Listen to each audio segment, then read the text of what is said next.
My name is Andrew Doyle. Join me every Sunday evening at 7 p.m. for Free Speech Nation. This is a show where we address current affairs and news stories of the week with the help of two wonderful comedian panellists. I brought in comics because I want to give it a lighter edge, and also they work for less. See you there.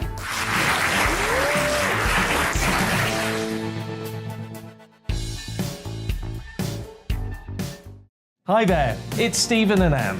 At breakfast from 6 a.m, you'll always be caught up with everything you need to know, the latest headlines, opinions and debates. We'll bring you the good news and the bad, but most of all, we're here for you. Remember, send in your views and let us know what you would like us to talk about. That's because we're your news channel. And every morning at 6 a.m, it's breakfast on GB News. I'm Dan Wootton. Join me Monday to Thursday from 9 to 11 for the feistiest and most fun news debate on TV, where free speech reigns. I'll bring you a sharp take on the day's biggest stories, bombshell newsmaker interviews, and A-list guests. And I guarantee you, no spin, no bias, no censorship, and no reason to go to bed. That's Dan Wootton Tonight, Monday to Thursdays from 9 on GB News.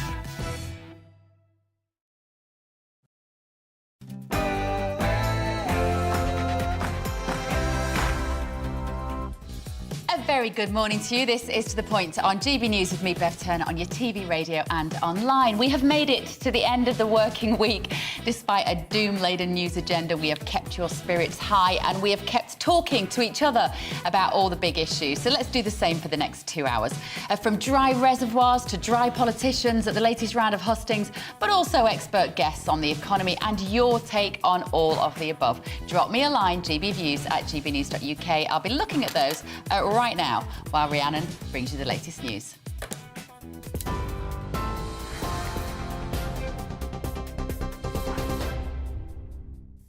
Beth, thank you. Good morning. It's 2 minutes past 10. I'm Rhiannon Jones in the GB newsroom.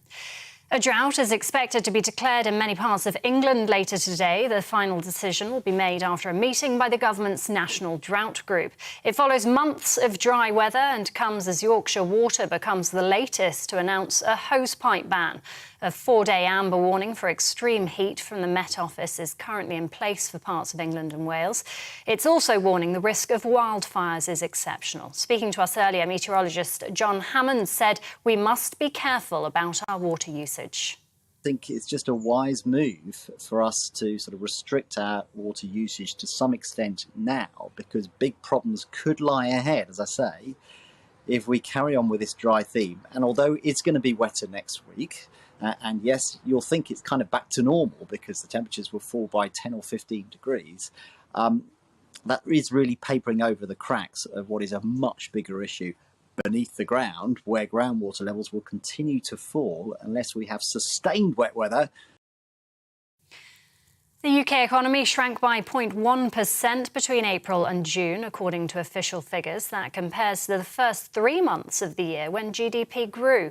The Office for National Statistics says the phasing out of COVID-19 spending is partly to blame. The big fall of economic growth in June, it says, was partly caused by the extra bank holiday to celebrate the Queen's Platinum Jubilee.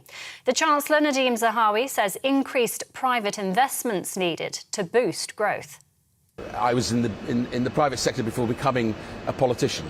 Growth comes from private investment, from private business, which is why we've got to look at how we can encourage private sector to make that investment in the economy. We have to come together and make sure we support those families, make sure we have that support in place, and that is what I'm determined to do. Meanwhile, Rishi Sunak has claimed that he's ready to find £10 billion worth of support for those struggling with the cost of living this autumn. The former Chancellor's argued for direct payments to the most vulnerable, such as pensioners. The Foreign Secretary, meanwhile, stood by her economic policy at the Cheltenham Conservative hustings last night, saying her priority was still to cut taxes. A new price cap prediction claims that the average family's annual energy bill could reach £5,300 by April. Energy consultancy Auxilian forecast is £240 higher than the same prediction it made 24 hours earlier, reflecting rapidly rising gas and electricity prices. Boris Johnson has doubled down on his declaration that any support will have to be decided by his successor. Tributes are being held in the city of Plymouth today, marking 1 year since 5 people were killed by a gunman in Keam. A civic ceremony will take place at the Minster Church of St Andrew later today, alongside a community vigil. Jake Davison killed his mother following a row and then shot 4 others. After the attack, the gunman turned his weapon on himself. In other news, FBI agents were looking for classified nuclear documents during the raid of Donald Trump's Florida home on Monday. That's according to local media. It comes just hours after the US Department of Justice made a request to a Florida court to unseal the search warrant. The unveiling's been welcomed by the former US president. Trump's calling the search a political attack. The raid was part of an investigation into his handling of official presidential documents. Russia and Ukraine are blaming each other for the shelling of the Zaporizhzhia nuclear power plant. Reports suggest it was struck 5 times yesterday, with shelling coming close to the facility storing radioactive material. The UN's calling for the plant to become a demilitarized zone. The family of US actress Anne Heche has announced they don't expect her to survive after a car crash earlier this week. The 53-year-old suffered severe brain injuries in the crash and has been in a coma ever since. The actress is known for films such as Donnie Brasco and the 1998 Psycho remake. And any big Eurovision fans out there? Well, next year's competition could be coming to a city near you. The shortlist of potential hosts for Eurovision 2023 has been released. 7 cities are on it: Birmingham, Glasgow, Leeds, Liverpool, Manchester, Newcastle and Sheffield. The UK was chosen to host the contest after organisers decided it couldn't be staged by last year's winners, Ukraine. Well, this is GB News. We'll bring you more as that happens. Back now, though, to Bev with To The Point.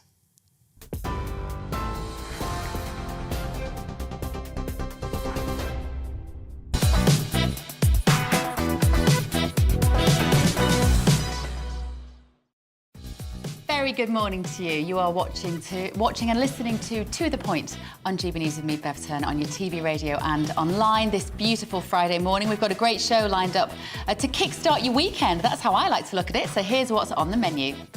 Energy bills are predicted to hit £5,000 for the average household next year. But Prime Minister Boris Johnson says that's a Liz Truss and Rishi Sunak problem. Should he be doing more to act now? I'll explore more of that in just a moment. A quarter of Brits no longer want the Ukrainian refugees that they have in their homes. This is just months after they brought them in under the Homes for Ukraine scheme. What does this mean for Britain's further involvement in Ukraine? I'll ask humanitarian Brooks Newmark, who's rescued thousands of refugees himself. And finally, the NHS is addressing the staffing crisis by hiring, you guessed it, more diversity managers on salaries triple that of a junior doctor. I'll be speaking to a social policy analyst about whether or not this is the right move. I've got all of that coming up and much more across the programme. And of course, I need your views. I can't do it without you. Get in touch as usual. gbviews@gbnews.uk.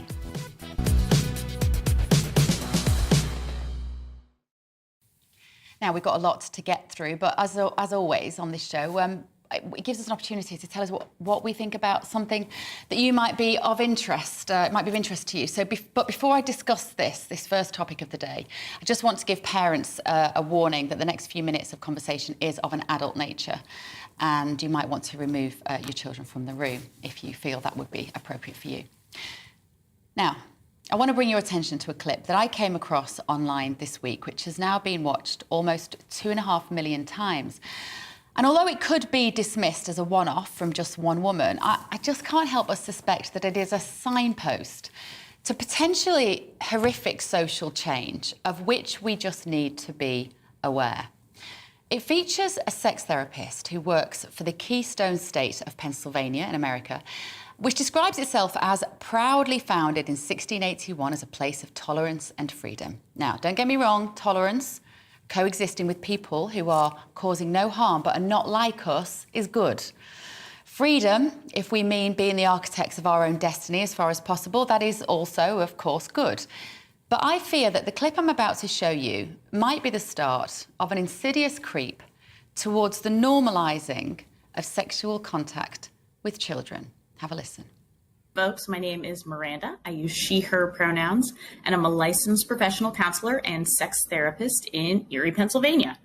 And today I want to talk about minor attracted persons. And I want to talk about minor attracted persons because they are probably the most vilified population of folks in our culture. There's a reason for that.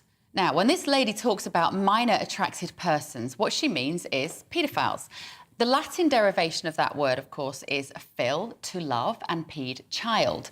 But, of course, as we know, there is no love involved in the damaging behaviours which we quite rightly deem criminal. She goes on. Most folks are making incorrect assumptions about them without actually knowing much about them. And those assumptions create harm for an already marginalized population. You see, it's one thing to argue that abusers require help. They do. You will never hear me advocating castration or public floggings. Remember, abusers are commonly former victims themselves. But there is a difference between arguing for understanding and a system which manages or contains these people and blaming others for judging them or trying to make us feel guilty for rejecting, in the harshest terms, such horrific acts. We are all people first with many different facets or parts of ourselves, and this includes folks who are attracted to minors. Do you see? Do you see where this is going? You may think a minor attracted person is wrong because they are not the same as you, but everyone has rights. There's no such thing as good or bad anymore, just a murky moral relativity in which you don't have a right to judge someone who is different to you. Funnily enough, I think we need a very clear, firm line in the sand when it comes to the sexual interference of children.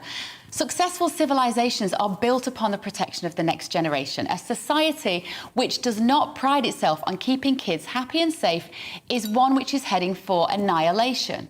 Sexual assault, unwanted, coercive, or forceful contact of any form is the most effective way of psychologically damaging a young person in both the long and the short term. Some survivors will cope better than others, but a full recovery from such violations is rare. Let's talk about what a minor attracted person is or who they are. This term simply means that the person has an enduring sexual or romantic attraction to minors. They've not chosen this attraction, just as the rest of us have not chosen whatever our attraction is. You don't get to choose to be heterosexual or to be gay or whatever you are. So there she's trying to humanize paedophiles. And in some ways, that is okay. Like, truly understanding what drives people to act so abnormally is critical if we want to stop future crimes.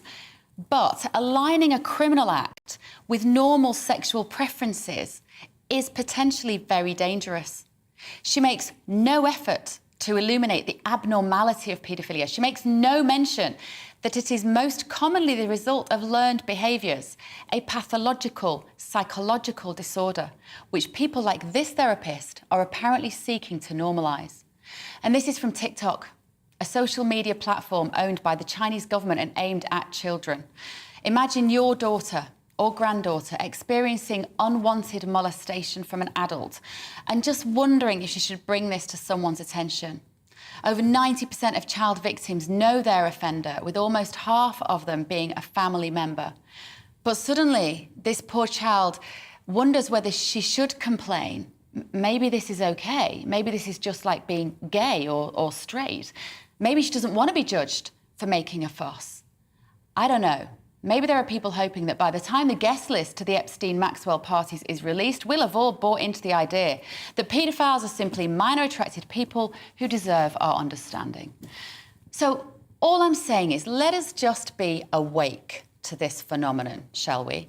And keep talking to our children about what's right and what is very, very wrong.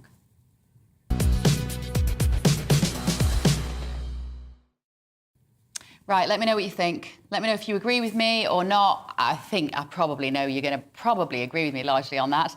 But if you don't, if you think I'm wrong and that we need to evolve our language in some way to encourage or foster a more understanding society, I want to hear that as well. GB Views at gbnews.uk. I will read out as many of them as I can. Right, moving on. New topic, but topic that you're very familiar with.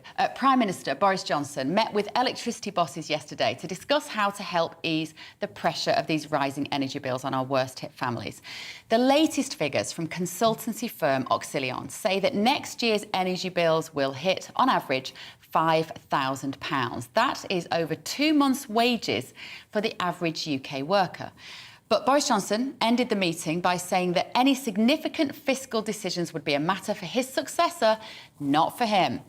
So how are they planning to address these spiralling bills, and should Boris be doing more to help? Joining me now is political commentator Andre Walker and political editor of The Express Online, David Maddox. Good morning, gentlemen.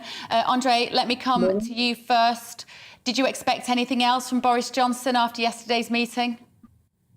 No, and it is a convention that you don't come up with big spending pledges in the dying days of your premiership. Of course, we're in a slightly odd situation because the Conservative Party has got rid of him. But it is an incredibly worrying thing. But I have to say, this is a deliberate policy in this country. We have deliberately set out to move towards much higher bills. We've decided to move to this net zero target, which is plainly absolutely nuts. And the fact that the Greenies will not admit is that every wind turbine, every solar panel requires a gas turbine to back it up. And that's why we're reliant on foreign gas. That fact will not be admitted by the Green lobby, but that is the reason we're in the position that we're in. We have chosen to do this. And as far as I'm concerned, the reason we've chosen to do it is because the most prevailing religion in Westminster is this paganistic worship of the earth and Greta Thunberg. Yeah, David, do you agree? They're not being completely honest with us about why this is costing us so much money, and we're heading to a future in which all green policies are prized over the amount of money people have got to spend at the end of the month. It feels like that. Well, I'm actually slightly more optimistic than Andre. Just from what I've seen in this leadership contest, I think there is an awakening within the Westminster world finally, certainly on the Conservative side, that this green nonsense is going to bankrupt people, and is, you know, as Andre said, it's driving these immensely high prices. I mean, we're seeing now. I think last night the Truss was talking about ending the moratorium on fracking finally, so we can actually start producing some of our own gas. And certainly there's been a lot of talk about getting rid of the green levies and reducing the VAT on energy bills. And all that really needs to happen. I mean, it's madness. Really, is people going to be starving next year if this continues? Andre, if we are going to help people this autumn, winter, it's all very well Boris Johnson saying, well, it's not my job, you know, it's up to those two when they eventually, one of them is living in my now house, it's up to them to decide. We're leaving it too late, aren't we? Any massive changes that need to be put into effect fiscally, economically, even any kind of limits on these utility companies, it needs to be done now. Yeah, well, you know, I debated a trade union boss the other day who was talking about having massive pay rises for his members. Now, look, I think it's wholly legitimate that he would want, you know, I don't know, 8 or 10% increase in pay because of inflation. But the minute that I mentioned to him that the reason that his members were suffering from poverty was the fact that we had put up the price of energy due to these green initiatives, suddenly he hunkered down and mounted a huge defence of higher energy bills. You know, these people are religious zealots. You know, you look at Extinction Rebellion, they remind me of the Islamic State, this fatalistic narcissism. Greta Thunberg, a child is born to save the world of its sins. Where have we heard that before? These people are absolutely off their rocker, and we need to do something about it. You know, it's often said that the poorest communities in this country have an average of £1,800 a year surplus money. You know, their energy bills are going to rise by £3,000 a year. These people are not going to be able to pay. Forget wanting to. Forget being obnoxious. Forget being rude. Forget being feckless or stupid. They literally will not have the money to pay. And so you're plunging people into poverty. Trust me, Greta Thunberg's going to be delighted. But then again, she was the person that said that we needed to end the myth of perpetual economic growth. You know, we've lifted 1 billion people out of poverty in the last 20 years, and we're going to lift another 1 billion people out of poverty. Greta Thunberg runs around on a £5 million yacht. If you're a subsistence farmer in Nigeria, I would argue that being lifted out of poverty is something that is rather important, despite what Greta says. What this whole episode has raised back into the discourse, the public discourse, David, is the concept of nationalising some of these industries. And actually, I was talking to one commentator yesterday who was saying that 70% of people, he was a pollster, 70% of people do actually support, even those who are very pro-free market, very pro-capitalist, very much conservative voter, even 70% of them support the idea that putting these big industries back into public ownership is the way to go. Do you think we will ever see that, David, in our lifetimes? Well, it's quite possible. I mean, it would be an appalling mistake because that nationalisation never brings down bills. It inevitably involves an enormous layout by the taxpayer and an increasing bureaucracy around these industries. But of course, it's one of those attractive policies because there is a feeling that the private sector is out of control on this, and that something needs to be done. And it's one of those something needs to be done policies actually, which it would be an appalling mistake. But just going back to an earlier point you and Andre were making, I think essentially what we're seeing here is that the Conservatives made a terrible mistake with their leadership contest. And to insist on having this thing dragging out, boring us, frankly, even political nerds like me been bored for it for an entire summer, when really most people have voted now. It could have been wrapped up by this weekend at the latest. We could be having a new Prime Minister tackling these issues. Instead, they want to go around having their repetitive hustings, and dancing around on the head of a pin. When frankly they should. Gordon Brown, for once, I'm going to agree with Gordon Brown. Gordon Brown's right. They should be getting on with it now. Andre, do you agree? They would just say this is the democratic process we have to go through, but these conversations are as dry as these reservoirs, aren't they? I mean, let's just be clear. When McRuin is starting to sound sensible, you know that you've got significant problems. I mean, Gordon Brown, look, there's absolutely nothing good that he did whatsoever. But the idea of dusting him off and bringing him back, look, the whole thing is a shambles. But look, this is a deliberate policy. It is our policy to plunge children into poverty. It is our policy to kill the elderly because they can't heat their own homes. And it's our policy to make people in this country unable to pay their energy bills. Greta Thunberg's absolutely delighted, trust me. All right, guys, thank you very much. Controversial opinions, as always. Andre Walker and David Maddox there. Well, I'm sure you'll get in touch with me to let me know what you think of that. Here to discuss more is a business commentator and co-founder of Regionally, Justin Urquhart-Stewart. Good morning, Justin. Good morning. I could see you shaking your head in the background. I'm just going to let you respond to Andre's payoff there, that this is all deliberate. It's not all deliberate. What you actually find is that the law of sod steps into an awful lot of this. It's fascinating because the argument was always going to be, do you privatise them or do you actually have them in public ownership? It actually is irrelevant. Those who remember when they were actually owned by the state, these utilities weren't very good then. Were they investing enough? You didn't know. And their plans actually made public. The keys to many of those ones is actually how you regulate these people, to actually make sure they are doing what they're supposed to be doing. It is quite obvious that a lot of these water companies, I always think it's rather strange they call it a water company. Of course, actually half of it is a sewerage company. It just doesn't sound as attractive. No. That needs a lot of investment. When they first were privatised, it was quite a long time ago, and sadly I can remember it, it was, we're going to privatise this so we can raise more money to replace the Victorian drains. Last summer, in my house, outside my house in London, they were digging up the road again to replace it, and there was a sign, replacing Victorian drains. You were doing that 30 years ago. Absolutely. Well, yesterday we were saying, we're talking about the energy, but the water is obviously on everybody's minds as well, is that since the 80s, I think it was since the 80s when they were private, end of the 80s, Thames Water alone sold 25 reservoirs. Yeah, and it does look there are all sorts of reasons. I'm sure they'll come up with. Ones. No, well, some of course were out of date. There's some things I understand it, but there was quite obviously no obvious forward planning and no understanding from the regulators to say actually you're going to need more than that. Or what you had was nominal regulators who could sort of fine people occasionally, not sharpen teeth and say actually you're not fit to run this. Yeah. Why are you paying those bonuses? I have no problem with people having bonuses if they're doing well. I couldn't agree more. In the business I've been involved in, you get a bonus not for turning up to work, but for doing something exceptional. But you see, that in a way is the argument for nationalising it, isn't it? Because all of those shareholders are working on a dividends basis of payment. They're only there for a little amount of time. They're not that bothered if we've got reservoirs in 30 years' time. They'll be retired. They'll be on a yacht going around the Cayman Islands by then. So that, for me, is a very strong argument towards nationalising these industries. And I can't believe I'm saying that, because I want a smaller state, Justin, not a bigger one, especially after the last two. I can understand what you mean about shareholders, but most shareholders aren't individuals sitting there trying to eat themselves. Most shareholders actually will have their investment in pension schemes, so it's big institutions for the shareholders.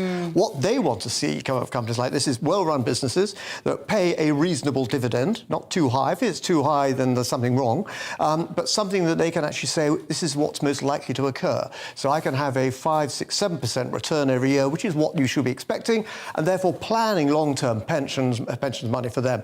Now, if you don't have the shareholders there who should be actually beating up on the company and saying, you're not doing this correctly, who's going to be questioning it? The government? They're not capable of doing it. So what other news do we have about the economy today? Justin, I'm sure you're here with great news to say that our UK economy is growing beyond our wildest dreams and all our investments and pensions are blooming. Marvellous. Well, we've got more figures out today, and it says, actually, the economy has shrunk by 0.1%. Look, we don't know is the figure.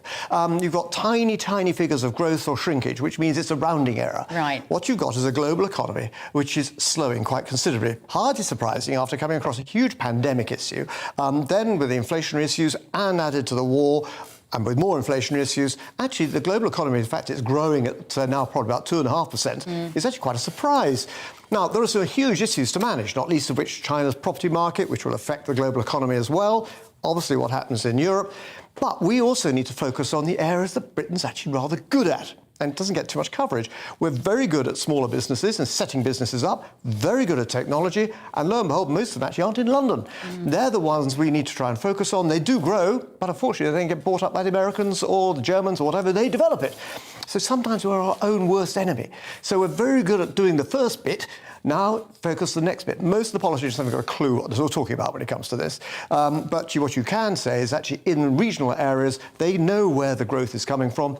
And another point to make is that actually there's no shortage of investment money. There's a lot, I don't mean borrowing it, lots of people have retired money funds, but there's no means of having that get invested into those local businesses. Interesting. And of course, we've seen the biggest transfer of wealth in history in the last couple of years over the pandemic, made more billionaires than before, but most of us find we've got less money at the end of the year. Justin, nice to see you. Right.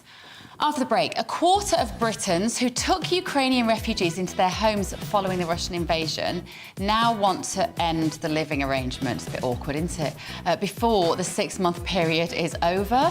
I'll be looking at why this might be the case after the weather.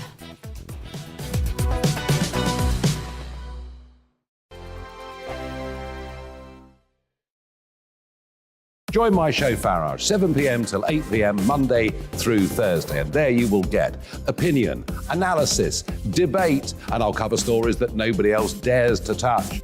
You've been cancelled. Join the club. Oh, my goodness me. And then for the last 15 minutes, talking pints. Over a drink, we have a civilised conversation with someone. We very often disagree, but we do it in a grown-up way. Come and join me on Farage.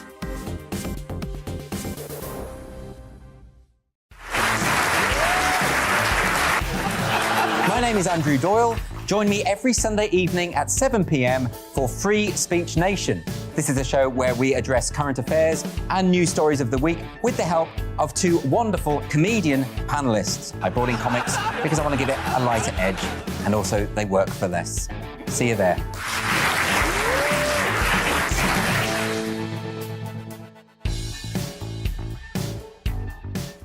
Hi there, it's Stephen and Anne. At breakfast from 6 a.m, you'll always be caught up with everything you need to know, the latest headlines, opinions and debates. We'll bring you the good news and the bad, but most of all, we're here for you. Remember, send in your views and let us know what you would like us to talk about. That's because we're your news channel. And every morning at 6 a.m, it's breakfast on GB News. I'm Dan Wootton. Join me Monday to Thursday from 9 to 11 for the feistiest and most fun news debate on TV, where free speech reigns. I'll bring you a sharp take on the day's biggest stories, bombshell newsmaker interviews, and A-list guests. And I guarantee you, no spin, no bias, no censorship, and no reason to go to bed. That's Dan Wootton Tonight, Monday to Thursdays from 9 on GB News.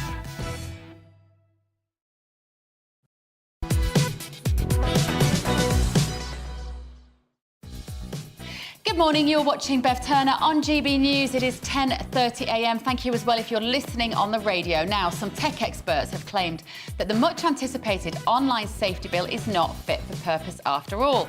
Does it have something to do with its restrictions on freedom of speech? I'm going to be talking to two experts on that very important matter after a look at this morning's news with Rhiannon.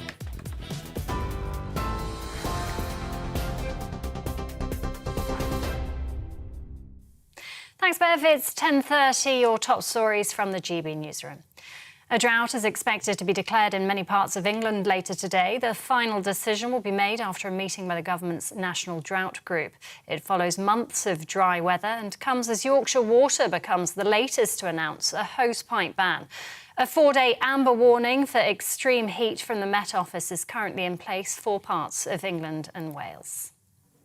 The UK economy shrank by 0.1% between April and June, according to official figures. The Office for National Statistics says the phasing out of COVID-19 spending is partly to blame. The big fall of economic growth in June, it says, was in part caused by the extra bank holiday to celebrate the Queen's Platinum Jubilee. The FBI was looking for classified nuclear documents during the raid of Donald Trump's Florida home on Monday, according to local media, warning these next images contain flashing images. It comes just hours after the US Department of Justice has asked a federal judge in Florida to unseal the search warrant. The raid was part of an investigation into his handling of official presidential documents. And the shortlist of potential host cities for Eurovision 2023 has been released. 7 cities are on it: Birmingham, Glasgow, Leeds, Liverpool, Manchester, Newcastle and Sheffield. The UK was chosen to host the contest after organisers decided it couldn't be staged by last year's winners, Ukraine. TV online and DAB+ radio, this is GB News.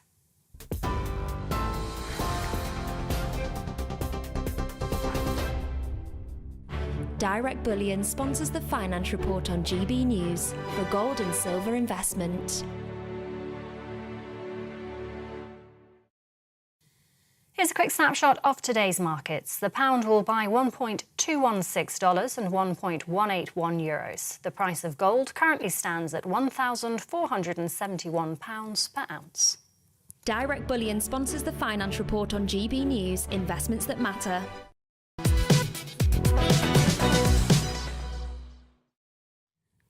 Now, a quarter of Britons who are currently housing Ukrainian refugees want to end the arrangement before the 6-month agreement is up.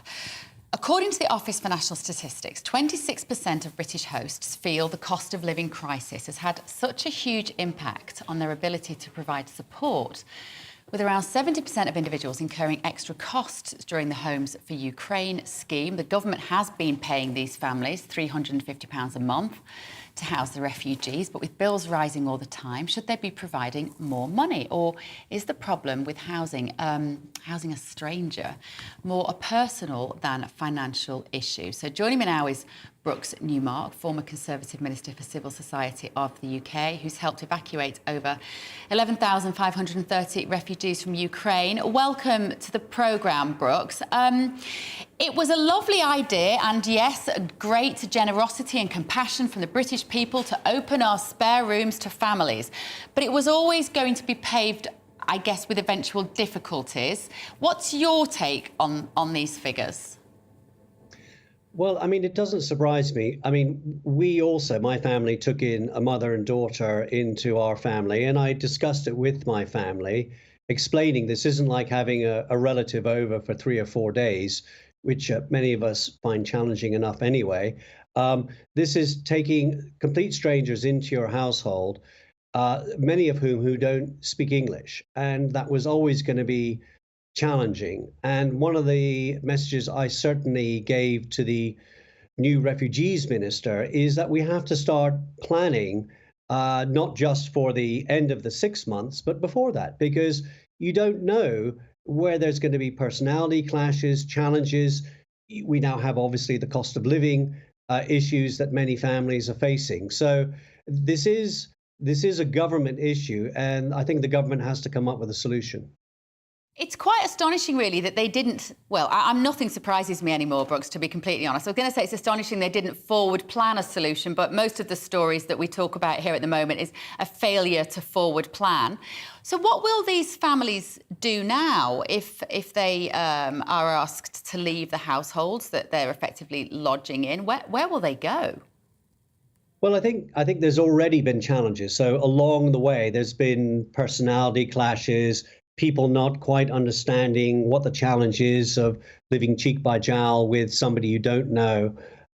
So they've already been dealing this. You've seen them finding other families for them to stay with. So I think, the priority has to be, first of all, to try and see if there's still over 250,000 people on the list of people who volunteered to take families in. A lot of them, and I know because I've been contacted directly, saying I'm still waiting to have a family. So that should be the first port of call. But secondly, the government needs to give local councils some form of extra support to find people housing if they can't find another family for them to go to.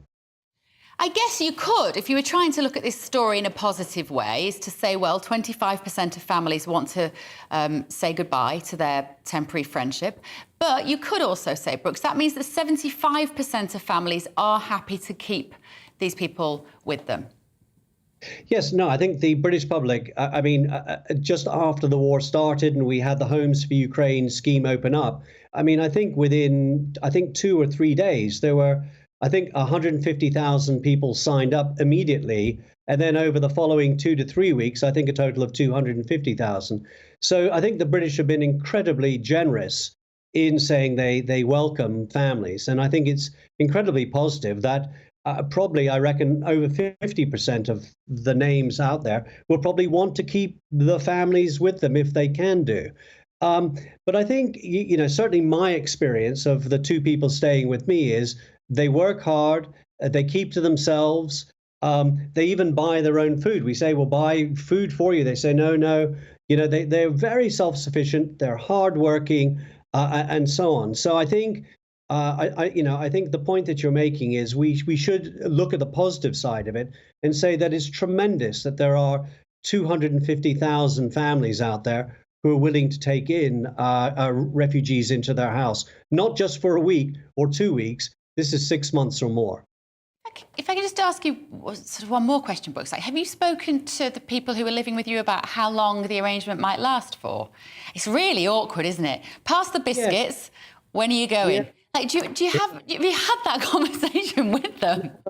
I think 2 things. First of all, that by having Ukrainians live with you, you're in many ways partly living their experience, because you're feeling the suffering that they go through. They're online every day, seeing what's going on with families and relatives.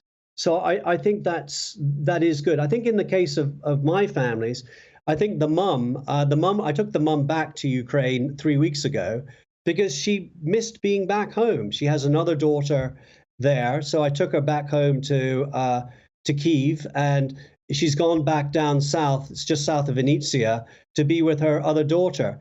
The daughter who remains with us is up north with the British Army. She was hired by the British Army as a translator because the British Army is doing an amazing job training Ukrainian soldiers how to fight better and how to use modern equipment. So at the moment, actually, I've got no Ukrainians staying with me, other than the daughter has actually come back for a week break and is with us now for a week. But no, I think certainly my experience is they want to work hard, they want to contribute, and they don't want to be a burden on us. And ultimately, most of them will not want to be here forever. Like you say, they will want to go home at some point. Brooks Newmark, you're a good man, and it's so nice to hear from good people doing good work. Well done. Thank you very much for joining us. Former Conservative Minister for Civil Society of United Kingdom. Right, now, keep all your thoughts coming into us on email, gbviews@gbnews.uk. We'll be back with more on today's top stories and plenty of your views. You have certainly been making my inbox very busy after this quick break.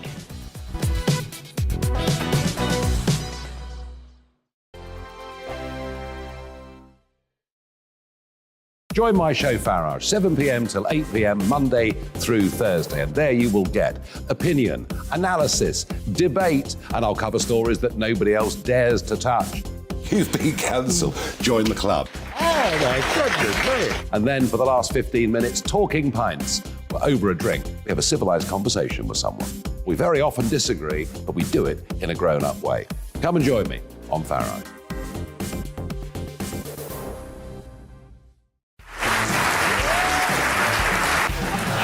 My name is Andrew Doyle. Join me every Sunday evening at 7 p.m. for Free Speech Nation.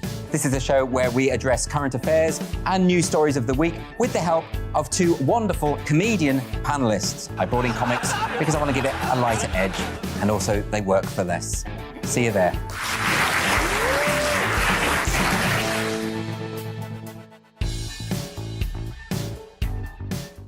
Hi there, it's Stephen and Anne. At breakfast from 6 a.m, you'll always be caught up with everything you need to know, the latest headlines, opinions and debates. We'll bring you the good news and the bad, but most of all, we're here for you. Remember, send in your views and let us know what you would like us to talk about. That's because we're your news channel. And every morning at 6 a.m, it's breakfast on GB News. I'm Dan Wootton. Join me Monday to Thursday from 9 to 11 for the feistiest and most fun news debate on TV, where free speech reigns. I'll bring you a sharp take on the day's biggest stories, bombshell newsmaker interviews, and A-list guests. And I guarantee you, no spin, no bias, no censorship, and no reason to go to bed. That's Dan Wootton Tonight, Monday to Thursdays from 9 on GB News.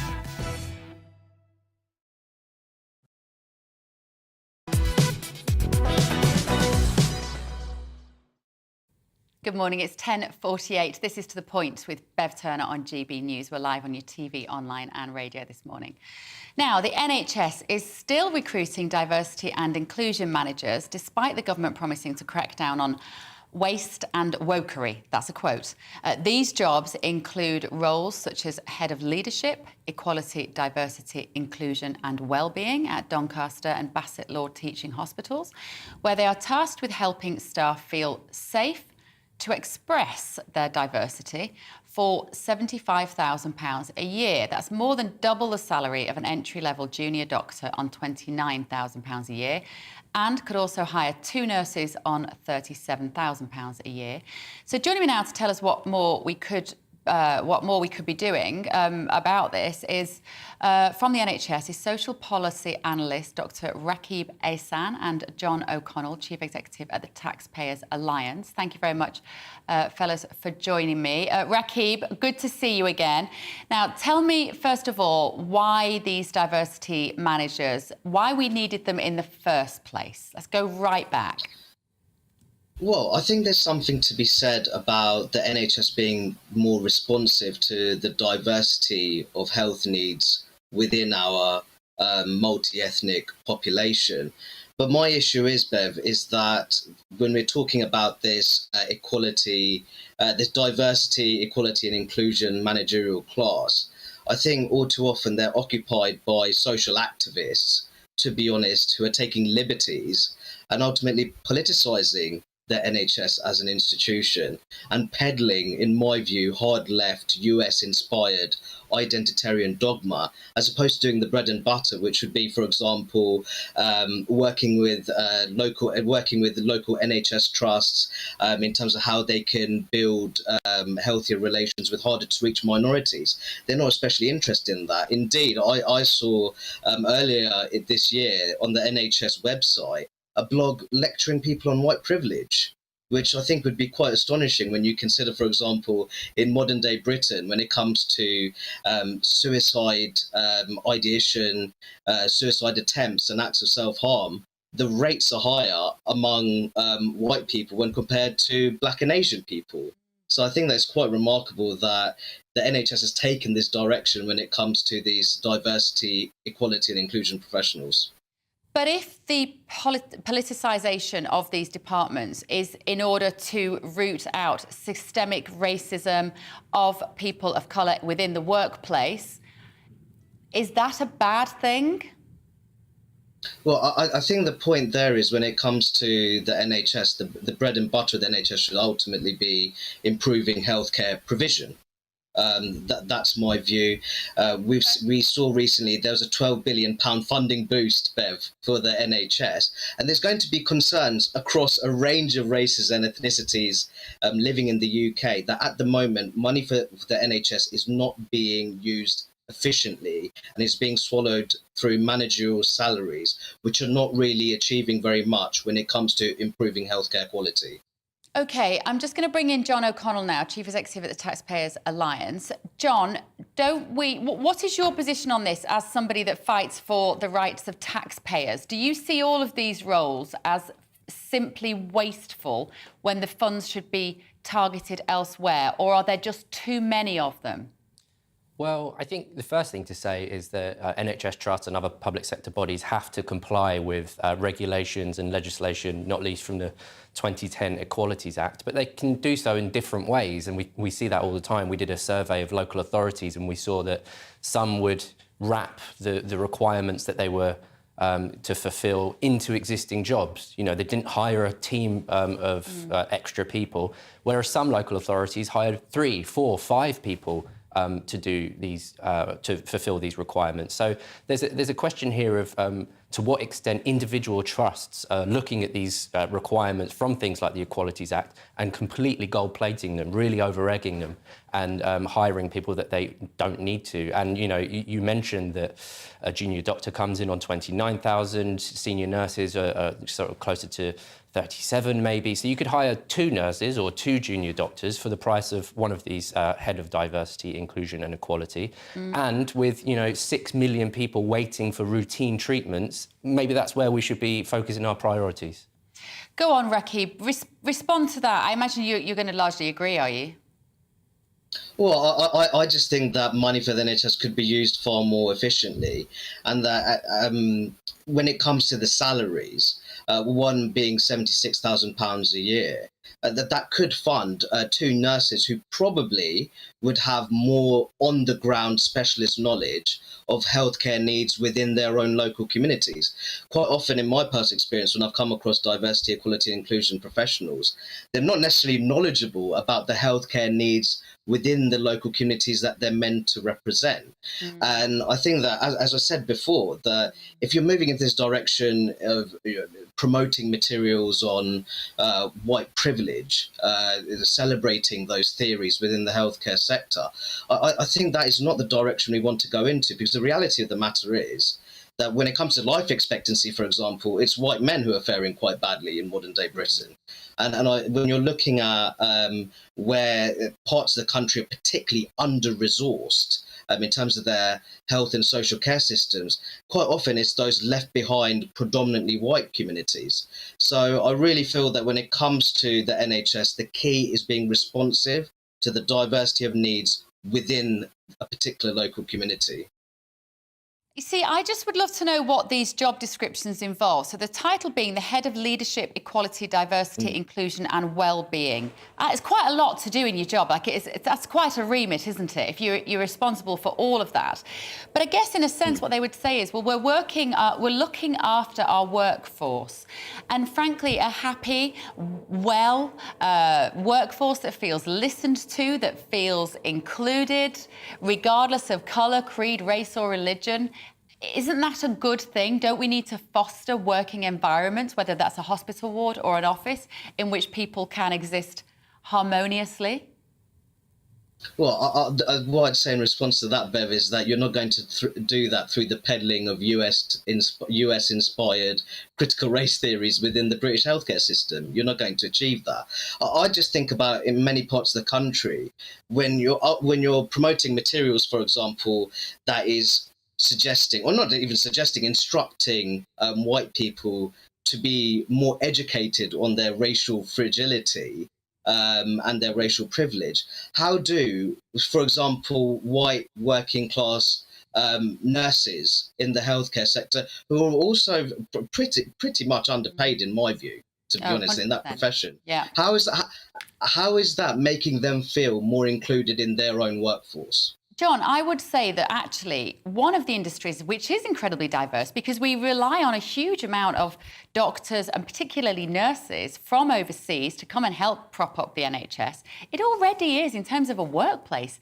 It's very diverse, isn't it? I mean, there was a study that I found from April 22, so only recently, that said top jobs in the NHS are more diverse than at any point in history. Black and minority ethnic representation in senior positions in the NHS are at the highest level ever, according to an annual report, which is something, I suppose, to be celebrated. And those who have pioneered diversity over the last 20, 30 years should have reason to celebrate. It seems a shame that we're talking about this now in these negative terms.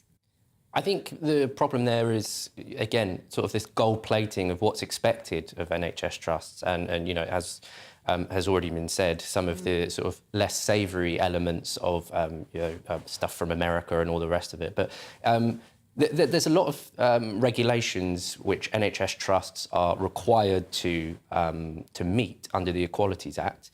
And they do a reasonably good job of meeting it. You can see it in the workforce. I think a lot of this is about overkill and implementing sort of managerial structures when everybody else is seeing an increase in their national insurance to pay for the NHS backlog. You know, cost of living crisis, people's budgets are very, very squeezed right now. And we're talking about an over 1 percentage point increase in national insurance to pay to clear this backlog. And people do not want their money to go onto these very expensive managerial roles. They would rather hire 2 nurses so that backlog could actually be cleared. Yeah, well, we all agree on that, I'm sure. Thank you, gentlemen. Dr. Rakib Ehsan and John O'Connell from the Taxpayers Alliance. Right now, a memorial service will take place in Plymouth this morning to mark the 1-year anniversary of the Keyham tragedy. Do you remember this? 5 people were shot dead on August the 12th last year as they went about their daily lives. After a 12-minute attack, the gunman then turned the weapon on himself. And 1 year on, the devastated community is still waiting for answers as to what happened that day and why. Our South of England reporter, Jeff Moody, joins us live now from Keyham. Good morning, Jeff. Very poignant day, I imagine, for the people down there. How are the community feeling this morning ahead of today's service? Morning. Well, the service begins in just 10 minutes or so. People have been arriving here, friends and family, over the last half an hour or so. Dignitaries too, politicians arriving, and representatives from the emergency teams that responded so quickly and effectively on that day 1 year ago. Talking to people on the streets this morning, people can barely believe that a whole year has passed since those tragic events when the 22-year-old gunman killed his own mother and then went on a rampage, killing a further 4 other people on a quiet suburban street in Keyham in Plymouth. Various events planned for the rest of today, including a candlelit vigil on the Hoe later on today, where that has been the centre of the grief for this year's anniversary. School children have organised all sorts of tributes that are going to be projected onto Seaton Tower, that famous Plymouth landmark at the Hoe. That will be later on today. A sense today that the first anniversary is always the hardest. After today, the focus shifts, if you like, to the inquest, which will take place in January. That is the time when people can ask all sorts of questions, namely, how could this have happened? How could a 22-year-old who was known to have mental health issues, was known to be a danger? His own mother had reported him in the weeks before, and yet his firearm and his license was returned to him by police just before the shooting. So plenty of questions to be answered, but those questions aren't for today. Today is about remembering the people that died and the people that were injured too, and coming together as a community to try and move on from this tragedy that beset Plymouth a year ago today. Thank you, Jeff. Thank you. Thoughts with everybody down there this morning. Right, very quickly, your reactions to my monologue at the top of the show. If you didn't see it, go onto Twitter or onto the GB News app and you can see it there. This lady has said, please don't reveal my name. As a 50-year-old woman who was molested by her father through infant and junior school years, I find this American sex therapist repulsive. Marcus said Ted Bundy was just a murder-attracted person. Crack on. Because this was a clip, if you didn't see it, online of a sex therapist talking about paedophiles should be renamed as minor attracted persons, and my argument was we are trying to normalise pathological criminal behaviour and we're trying to humanise people with serious problems. Carol says, as a survivor of childhood sexual abuse, I can categorically say that abuse is a life sentence for your daughters and sons. I live with my abuse every day and I'm now 75. The impact on our lives has been horrendous. This is dangerous and needs to be taken down. The trouble is, Carol, these things don't get taken down. What it means is that we all have to just have these very honest, very difficult conversations to be aware and to be awake of what might be happening. Steve says, I wondered how long it would take the woke lefty types to start normalising paedophilia. And Scott has said, I believe that she is... I absolutely disagree that people don't choose to have this sick desire towards children. You just never go down the route of making them feel OK about this. That is what we should never be doing. This is what I believe that she is trying to do. Keep the word paedophile because it represents something dark and morally disgusting. Right, more of those views. We've got to get to the quick break and the weather. Morning, Alex Deacon here with your latest weather update. Our Met Office extreme heat warning is in place until the end of Sunday. The amber warning covering large parts of England and East Wales. The heat will continue to rise, a little hotter today compared to yesterday, and perhaps hotter still tomorrow. So, as I said, covers large parts of England and much of East Wales, but it's a very warm day for the vast majority. The main exception will again be northern Scotland, where a persistent weather front continues to bring some cloud. But even here, I suspect the Western Isles and the Highlands will be brighter and warmer than yesterday, and the rain fizzling out across the Northern Isles too. Elsewhere, it's just a case of watching the sun shine and the temperatures rise, with the possible exception of the east coast, where there will at times be some mist and low cloud, and it will be a little cooler on the beaches here, but elsewhere a touch hotter than yesterday. 33, 34, 35, 36 is just about possible across parts of southern England. Through this evening, well, a balmy summer's evening, but overnight again we'll start to see some of this mist and low cloud just drifting back inland over parts of northeast England and eastern Scotland. Still fairly cloudy over northern Scotland with a spot or two of rain. Again, parts of northern Britain in the countryside could get down to single figures, but for most, certainly in towns and cities, another pretty difficult night for sleeping, with temperatures holding up in the mid to high teens. The details for Saturday, well, hot and sunny sums it up for most, but again, Parts of these North Sea coasts will be a little bit misty and murky, and again that will have quite an impact on the temperatures. On the coast itself, we may not get up much above the mid-teens, but you won't have to come too far inland before we're into the mid-20s, and it'll be mid-30s again across the south. Another very hot day. Signs of a change. Sunday will be hot again with a lot of sunshine, but this low pressure drifting northwards will be bringing more cloud and eventually cool things off a little and could bring some showers next week.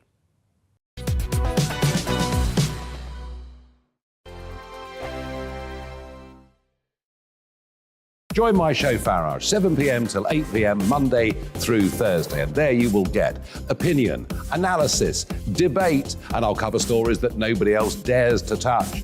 You've been cancelled. Join the club. Oh my goodness, brilliant. And then for the last 15 minutes, talking pints. Over a drink, we have a civilised conversation with someone. We very often disagree, but we do it in a grown-up way. Come and join me on Farage.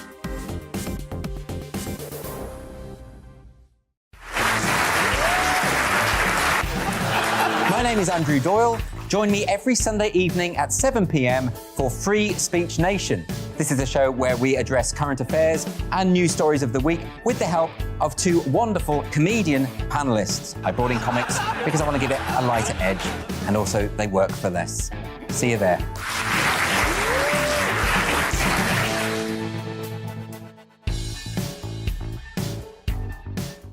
Hi there, it's Stephen and Anne. At breakfast from 6 a.m, you'll always be caught up with everything you need to know, the latest headlines, opinions and debates. We'll bring you the good news and the bad, but most of all, we're here for you. Remember, send in your views and let us know what you would like us to talk about. That's because we're your news channel. And every morning at 6 a.m, it's breakfast on GB News. I'm Dan Wootton. Join me Monday to Thursday from 9 to 11 for the feistiest and most fun news debate on TV, where free speech reigns. I'll bring you a sharp take on the day's biggest stories, bombshell newsmaker interviews, and A-list guests. And I guarantee you, no spin, no bias, no censorship, and no reason to go to bed. That's Dan Wootton tonight, Monday to Thursdays from 9 on GB News.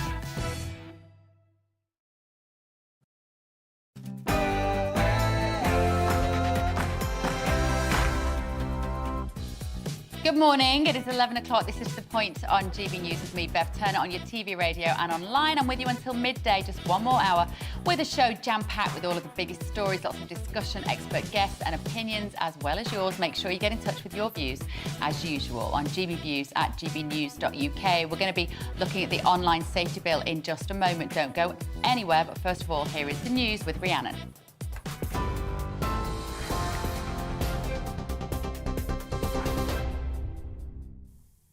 Thank you, Bev. Good morning. It's 1 minute past 11. I'm Rhiannon Jones in the GB newsroom. A drought is expected to be declared by the government in many parts of England later today, following months of dry weather. Millions of people face hosepipe bans, with Yorkshire Water becoming the latest firm to announce one from the 26th of this month.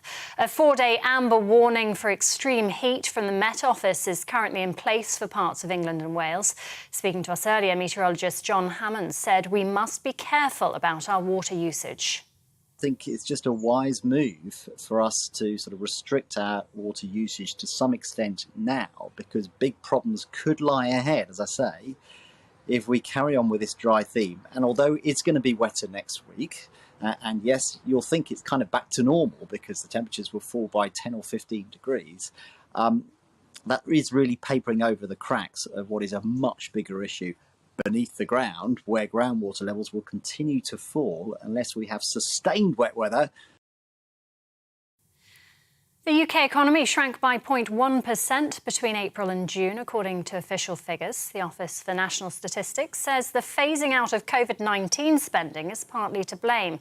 The big fall of economic growth in June, it says, was partly caused by the extra bank holiday to celebrate the Queen's Platinum Jubilee. Chancellor Nadhim Zahawi says he's looking at additional help to help vulnerable households. My task was to make sure we get the 37 billion out into people's pockets. We're midway through that, so in the next couple of months people will see their bills reduced by £400. The most vulnerable, 8 million, will get £324. So my message to the viewers is we're looking at all the options of what additional help we need to bring in later on in the winter months, in December and January.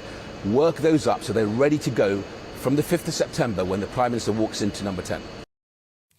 A new price cap prediction claims the average family's annual energy bill could reach £5,300 by April next year. The forecast by energy consultancy firm Auxilian is £240 higher than the one it gave yesterday. It reflects the rapidly rising gas and electricity prices. Yesterday's government meeting with electricity bosses failed to produce any immediate help for struggling consumers. Boris Johnson's insisting any further support will have to be decided by his successor.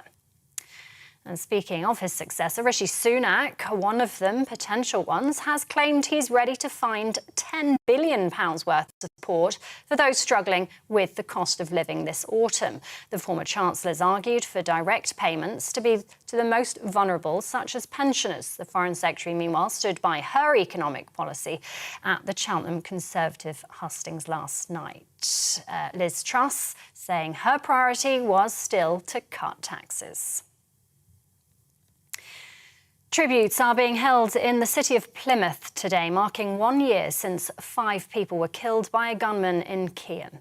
A civic ceremony will take place at the Minster Church of St Andrew later today, alongside a community vigil. Jake Davison killed his mother following a row and then shot 4 others after the attack. He turned his weapon on himself. In other news, the FBI was looking for a classified nuclear document or classified nuclear documents during the raid of Donald Trump's Florida home on Monday. That's according to local media. It comes just hours after the US Department of Justice made a request to a Florida court to unseal the search warrant. The unveiling's been welcomed by the former US president. Trump's calling the search a political attack. The raid was part of an investigation into his handling of official presidential documents. Russia and Ukraine are blaming each other for the shelling of the Zaporizhzhia nuclear power plant. Reports suggest it was struck 5 times yesterday, with shelling coming close to facilities storing radioactive material. The UN's calling for the plant to become a demilitarized zone. The family of US actress Anne Heche has announced they don't expect her to survive after a car crash earlier this week. A warning the following contains flashing images. The 53-year-old suffered severe brain injuries in the crash and has been in a coma ever since. The actress is known for films such as Donnie Brasco and the 1998 Psycho remake. The shortlist of potential host cities for Eurovision 2023 has been released. 7 are on it: Birmingham, Glasgow, Leeds, Liverpool, Manchester, Newcastle and Sheffield. The UK was chosen to host the contest after organisers decided it couldn't be staged by last year's winners, Ukraine. This is GB News. We'll bring you more as it happens. Now, though, let's return to Bev with To The Point.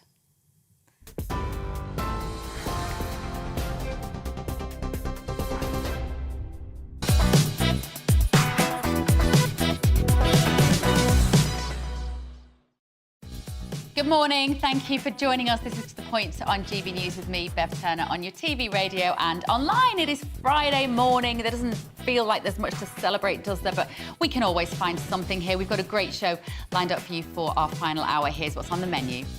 Our green and pleasant land could be declared to be officially in a drought as our water supplies dwindle. But is it just the heat wave that's caused it? Or is it something to do with the dodgy pipes in place at our reservoirs? Our national reporter Paul Hawkins is down at one of those reservoirs, hopefully to tell us more. Meanwhile, the Tavistock Gender Clinic is apparently about to be sued by 1,000 families who claim its doctors rushed their children into taking life-altering puberty blockers. I'll speak to Stella O'Malley. She's the founder of GenSpect, an organisation that supports an evidence-based approach to gender distress, and see what she thinks. And finally, we care about the little guys here on GB News, and there seems to be one group of people who are particularly suffering in these times of emergency price rises, oil price rises, fertiliser shortages, and now a heat wave drying up their crops. It is our much needed farmers. I'm going to be joined by one a little later to look at what their forecast is for end of year profits. And I'm going to hear more about their plight. It's terrible, isn't it? We've got all of that coming up and much more across the programme. You can get in touch with your views as usual on gbviews@gbnews.uk.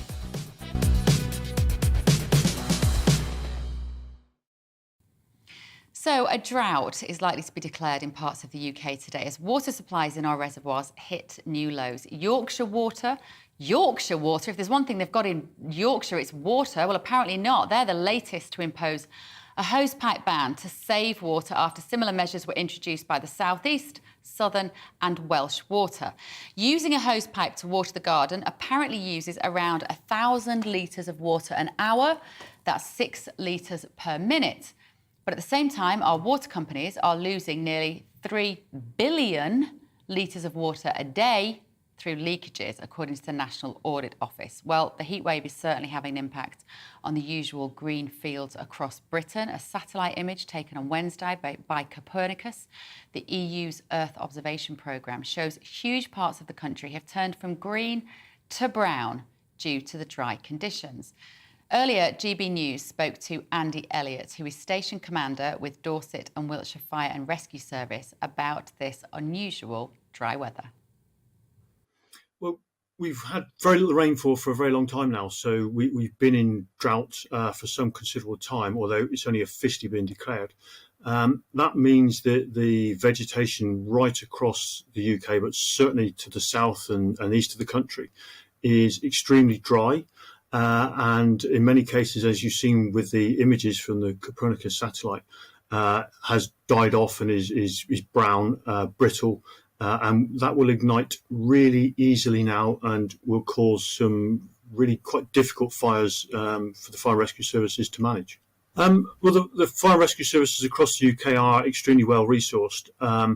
It's certainly true to say that these conditions are challenging. You only need 2 or 3 field fires or heath fires going at the same time, and that will drain the resources.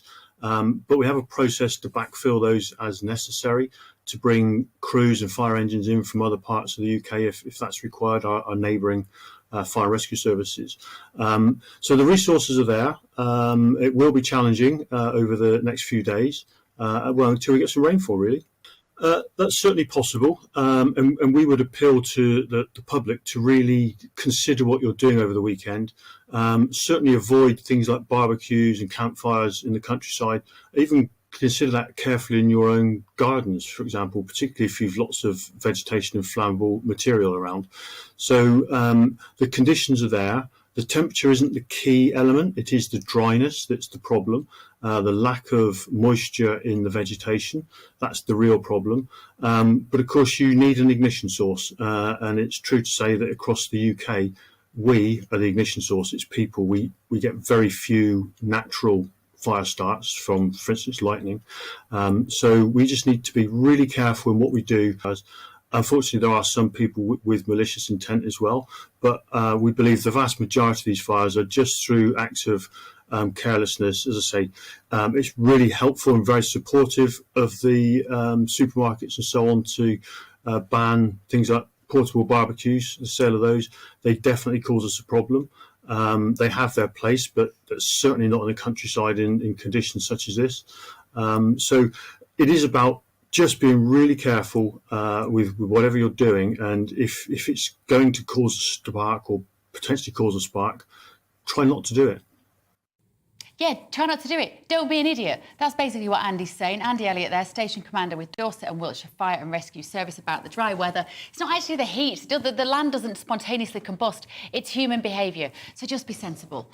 Right, the online safety bill, designed to keep children and social media users safe from online harm, so they say, has been rattling around Parliament for ages as tech experts, safety campaigners and MPs continue to disagree over how much the bill should be allowed to curtail freedom of speech online. It now looks like it will be delayed even further. The British Computer Society, the Chartered Institute for IT, has found that the majority of tech experts they surveyed believed that the bill in its current state is unfit for purpose, and they say it will enable online censorship. So joining me now to discuss this is the Legal and Policy Officer with Civil Liberties campaign group Big Brother Watch, Mark Johnson, and Alan Miller, co-founder of the Together Declaration and a friend to GB News, aiming to curtail the overreaching government control. Good morning to you both.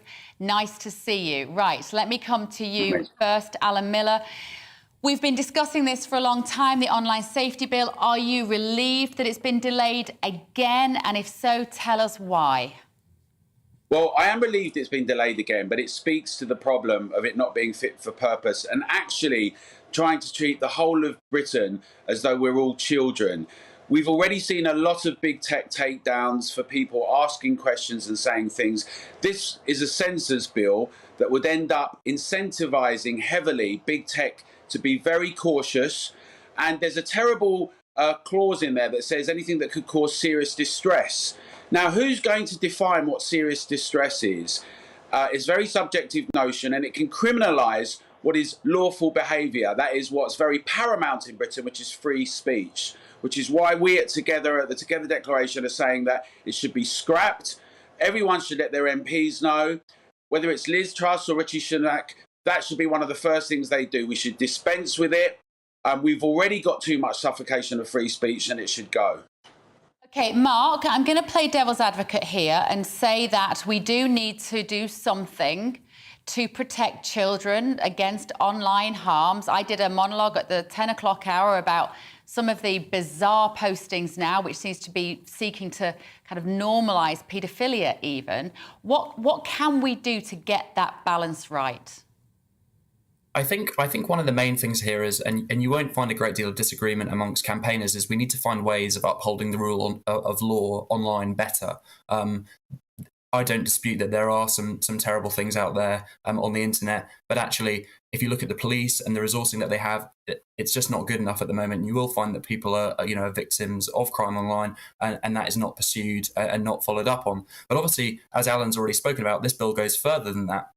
It talks about harmful speech online, and there is a provision whereby the Secretary of State, the Culture Secretary, can brand a kind of type of speech as harmful, even if it's entirely legal, even if you and I could talk about whatever the subject matter is in the street. And so the danger is that we go a lot further than just upholding the rule of law online, and we end up going towards really kind of pernicious censorship.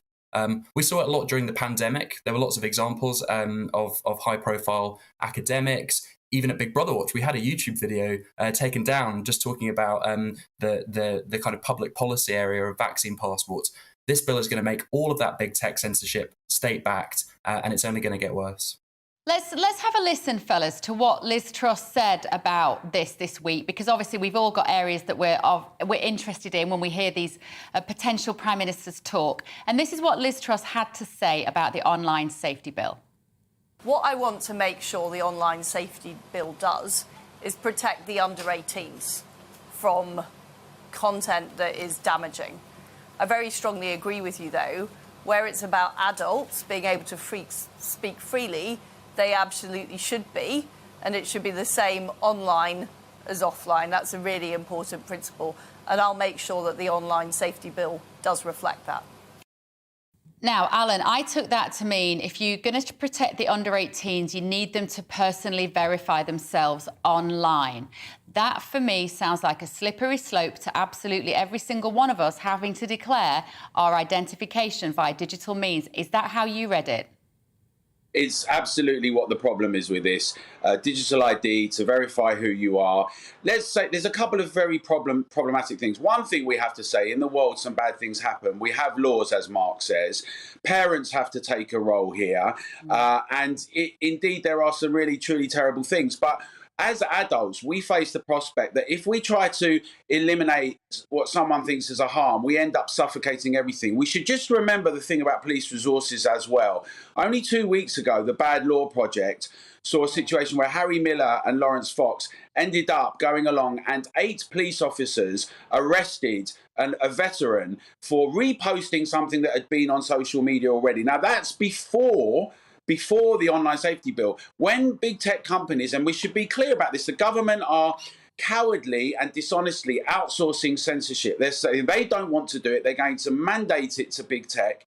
When they end up doing that, we face a really terrible prospect. If we think about all of the doctors, scientists, pundits that have been taken down, censored, just recently Dr. Tony Hinton, if you talk about ourselves at Together Declaration, when we've talked about kids' jabs and the fact they don't need it, we've been getting multiple warnings, people have been suspended. What we need is to have robust, open debate and discussion. That's what a free society is about. Liz Truss should sack it and look at ways that they can deal with things, but also be realistic. There's also a parental responsibility, and things that are illegal have to be handled. If we're honest, let's not be technophobes or technophiles about this. It's always been the case that there's been a question about younger underage people and questions like this in society. Yeah. Mark, you see, those people who might listen to us, and I think all three of us actually are in agreement of the potential harms here. And I genuinely think, but there'll be people watching this who are going, I'm still not quite sure how this is a bad thing. I'm still not quite sure how declaring who you are online would necessarily be problematic. So would you just do me a favour, Mark, and just try to explain it in the most simple and practical terms, what this might mean for an individual? Yeah, there are loads of very good reasons why somebody might not want to reveal their identity when they navigate the internet online. The right to privacy is, a right. It's written into law. We should all be able to enjoy that right. There might be people that have been victims of domestic abuse who might want to, navigate the internet without, people being able to see who they are. LGBT people who are not out might want to navigate the internet as well.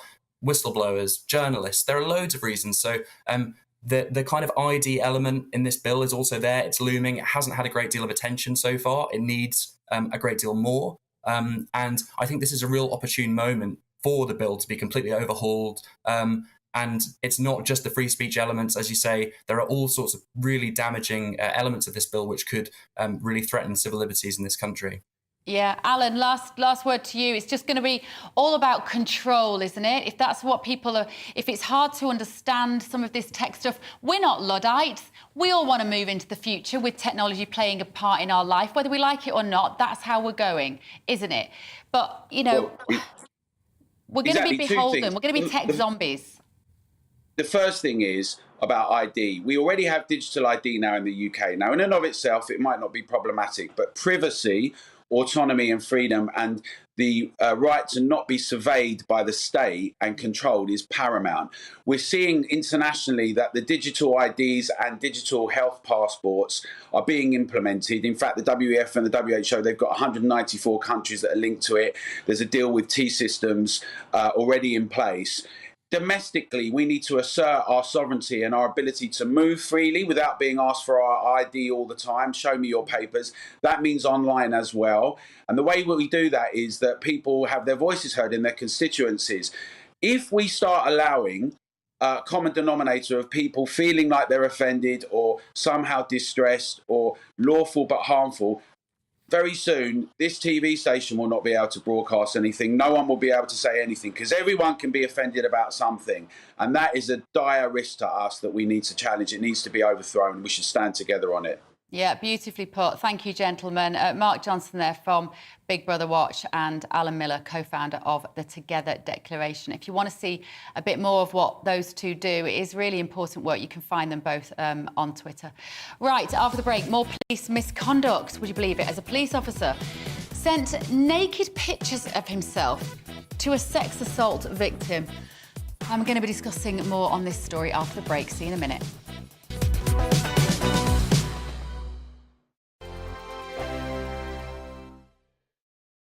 Join my show Farage, 7 p.m. till 8 p.m. Monday through Thursday, and there you will get opinion, analysis, debate, and I'll cover stories that nobody else dares to touch. You've been cancelled. Join the club. Oh my goodness me. And then for the last 15 minutes, talking pints. Over a drink, we have a civilised conversation with someone. We very often disagree, but we do it in a grown-up way. Come and join me on Farage.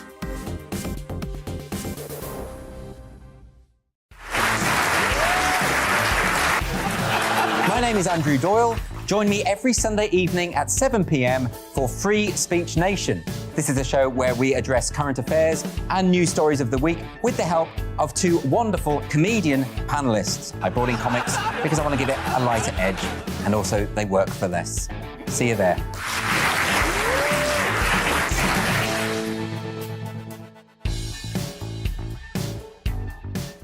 Hi there, it's Stephen and Anne. At breakfast from 6 a.m, you'll always be caught up with everything you need to know, the latest headlines, opinions and debates. We'll bring you the good news and the bad, but most of all, we're here for you. Remember, send in your views and let us know what you would like us to talk about. That's because we're your news channel. And every morning at 6 a.m, it's breakfast on GB News. I'm Dan Wootton. Join me Monday to Thursday from 9 to 11 for the feistiest and most fun news debate on TV, where free speech reigns. I'll bring you a sharp take on the day's biggest stories, bombshell newsmaker interviews, and A-list guests.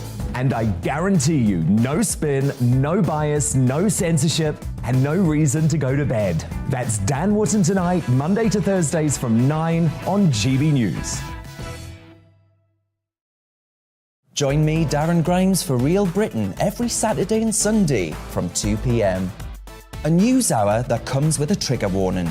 Scorching hot opinion with prominent guests saying the unsayable and a little bit of weekend fun thrown in. Unlike other broadcasters, I won't be forgetting what the B in our name stands for. So howie in for Real Britain Saturday and Sunday from 2 p.m.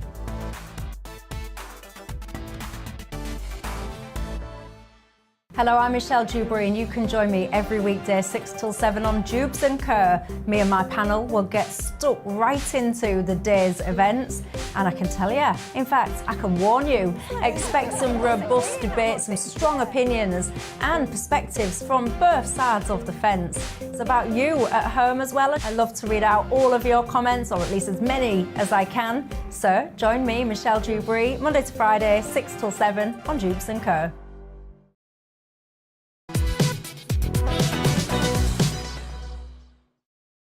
Good morning. This is To The Point with Bev Turner on GB News. It is 11:24. We are live on your TV, online and radio this morning.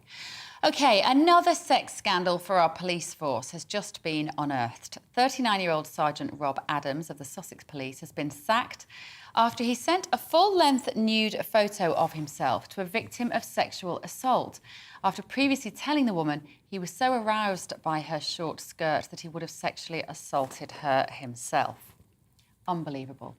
He said this as she was reporting the crime. Now, that incident happened in March 2014. It has since been revealed that in 2017, Adams sent a female police community support officer a full-length naked selfie of himself. Now, in 2020, the officer was given a final warning after he stuck a photo of a female colleague's face onto a pornographic picture and sent it as a secret Santa gift.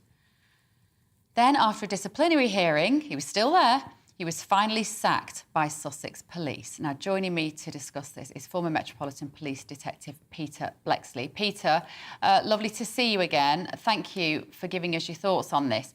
It feels like this particular fella got a lot of chances before they kicked him out. That sounds terrible for the police. I think you're absolutely right. And let's just reinforce what you said at the top of the story, because you know, this man tried to maintain his anonymity, and if it hadn't been for the courage and the persistence of the media, who were supported by Sussex Police in the end, he may well have kept his anonymity. Rob Adams is a pervert.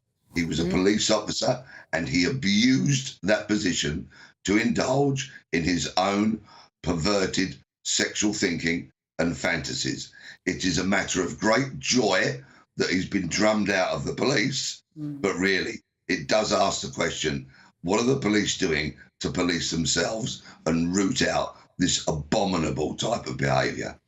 Now, there will always be bad apples in every single industry, won't there? And it doesn't mean that the whole basket is bad, but there will always be individuals. But I guess the question here is, what can you do about it, Peter, in terms of training? Is there anything that can be done during the training process or the vetting process for the police to unearth these particularly unpleasant characters who just clearly don't know right from wrong. Maybe this is just inevitable, is it? You're always going to have some slip through the net. I'm not going to accept the inevitability of wrong people being in the police. Yes, of course, some will join the police and their service and what they experience may distort their thinking. But let's remember, this Adams character had 16 years service. So any kind of vetting and selection process that he went through may not have really been relevant all those years ago. It may have been during the course of his service that his behaviour became so perverted. And in those kind of instances, it's really important that the police police themselves, that they spend enough time with each other, not only on duty, but off duty. And of course, that is frowned upon a little bit these days, so that they understand and know one another, and they can whistleblow, they can flag up concerns, they can identify deeply disturbing behaviour, report it to the authorities, be praised for that and not punished, and therefore these kind of characters can be kicked into the dustbin of policing history.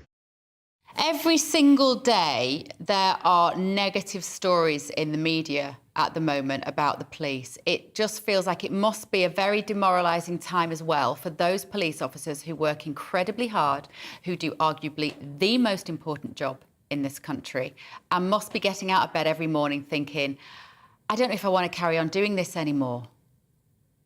Thank you so much for asking a quite brilliant question, because as you've identified, there are thousands upon thousands of dedicated, brilliant public servants who are exactly the sort of people you want to come to your aid in your darkest hour when you ring 999.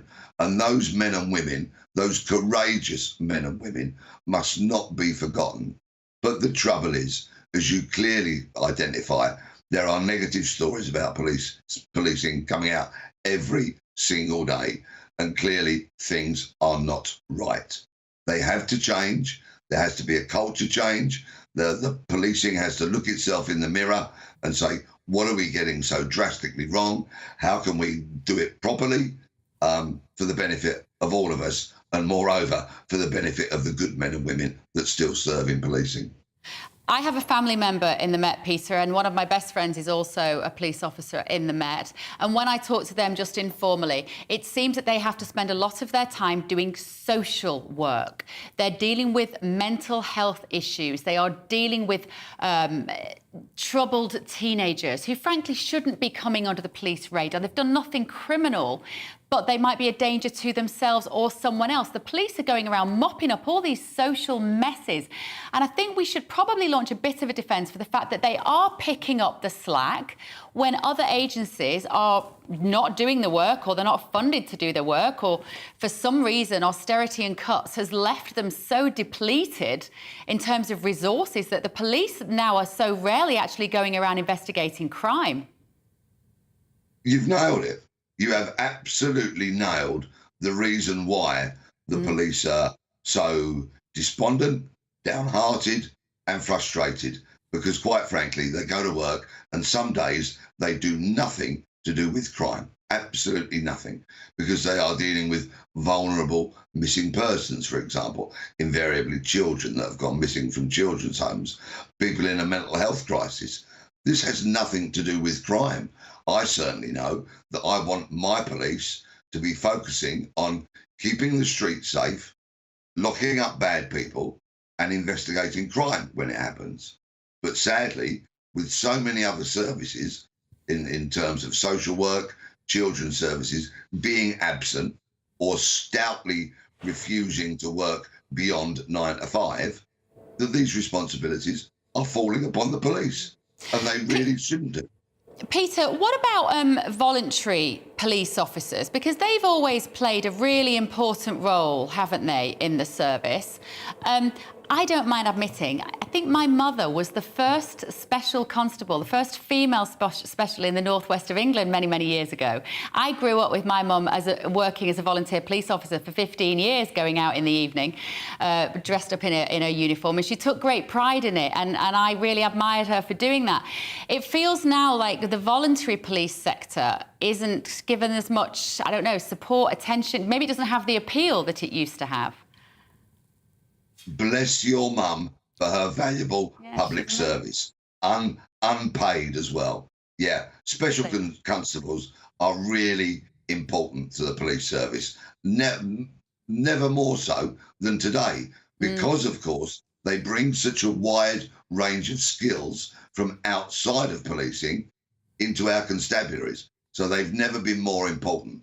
Rather depressingly, I still hear stories of regular PCs talking about them rather dismissively, but that sort of thinking should be from yesteryear. They should be embraced, valued, and they should be allowed to join the Federation so that they have the same kind of protections as regular police officers do. Yeah, so if people are interested in volunteering in the police, Peter, do you know how they would go about that? Look online, get involved in your local community and apply?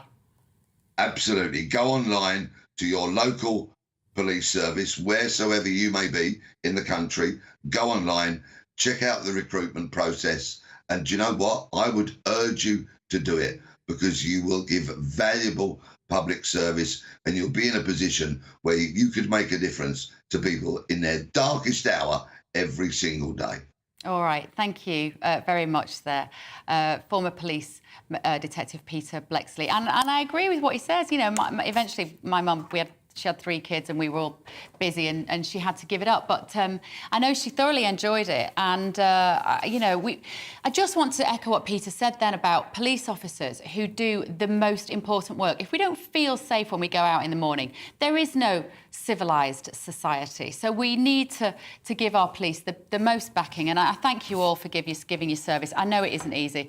Obviously, the idiots like the guy I was telling you about, they are one person in a service of thousands who do a great job. Right, some of your views. We were talking about the energy crisis, of course, and Daniel has said, why do people suddenly believe that cheap energy is a human right rather than something subject to global markets? A bit controversial. And Jeanette has said the energy crisis, this is the long-term result of Thatcherism. They decided to sell off everything run by the government. Companies were encouraged to move production abroad. She destroyed the steel industry and communities. In the grand scale, these policies only benefited money grabbers in the city. And we also brought you that piece earlier about how much money the NHS is still spending on diversity managers. And we said, you know, great, let's support people who might previously have been the victims of discrimination in the workplace. That's a really good thing. However, the question is whether now at the moment when times are hard and the NHS is on its knees, whether that is the best use of people's funds, of our funds, our taxpayers' money. And Claire said, I work for the NHS as a manager. I work for a trust in which they employ highly paid woke enforcers, but will not give the cleaners and porters the government 3% pay rise because they have no money. It doesn't need an expensive review just to recognise those who sweat daily to carry the hospitals. I couldn't agree more, Claire, on that. You know, it's the people who keep those hospitals going round that we just do not give them the rewards that they deserve. And Graham said the same. Diversity managers are a huge waste of money. And Ken, thank you, Ken, for getting in touch. This is a sign of the NHS getting too much money from the taxpayer and not knowing what to do with it. We should go back to the 50s when matrons ruled the roost and nurses were ordinary young women without degrees. You're so sensible, you lot, aren't you? You really are. You're just full of common sense. Right, after the break, more on today's top stories. That is in a moment. I will see you in a little while.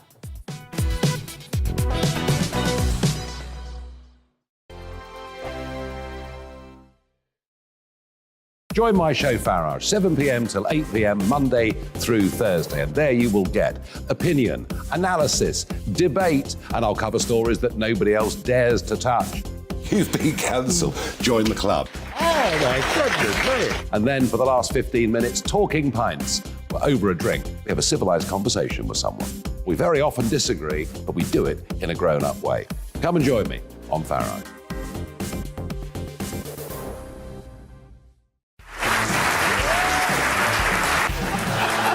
name's Andrew Doyle. Join me every Sunday evening at 7 p.m. for Free Speech Nation. This is a show where we address current affairs and news stories of the week with the help of two wonderful comedian panellists. I brought in comics because I want to give it a lighter edge, and also they work for less. See you there.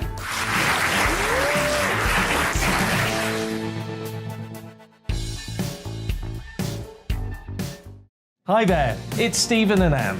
At breakfast from 6 a.m, you'll always be caught up with everything you need to know, the latest headlines, opinions and debates. We'll bring you the good news and the bad, but most of all, we're here for you. Remember, send in your views and let us know what you would like us to talk about. That's because we're your news channel. And every morning at 6 a.m, it's breakfast on GB News. I'm Dan Wootton. Join me Monday to Thursday from 9 to 11 for the feistiest and most fun news debate on TV, where free speech reigns. I'll bring you a sharp take on the day's biggest stories, bombshell newsmaker interviews, and A-list guests. And I guarantee you, no spin, no bias, no censorship, and no reason to go to bed. That's Dan Wootton Tonight, Monday to Thursdays from 9 on GB News.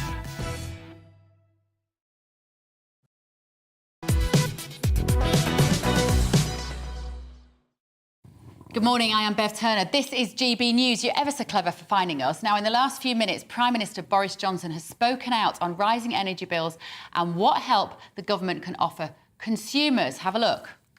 Now, you are the Prime Minister of this country. We are in the midst of a cost of living crisis. Surely you have the responsibility to do something to help people. You can't wait until something... No, of course not. Of course, and you're completely right. And so I think it's crucial to understand that, first of all, we realised for a long time that things were going to be tough, and that's why we put in place a lot of measures already. The money has started to come through. I think it's very important for people to understand. Most people have not yet received the help that the government has already allocated. So over the course of the next couple of months, you're going to see about 8 million households get another £326. You're going to see everybody in October get help with the energy support scheme, and that was £400 for I just think it's important to rest. I think people haven't seen the money come in, and it is coming. Yeah, okay. Let me just finish. Another £400 to help everybody. Plus £150 to help the 1 in 10 who are disabled. They haven't seen that yet. It is coming in. But there are two key pinch points, and there are other funds coming in. £300 to help pensioners in... But are you going to tell the choice is eat or eat for millions of people? The winter fuel payments. So there are two pinch points ahead, and they are in October and in the new year, in December, January. And so I'm describing the cash that's already coming through, and there's already... You think it's enough?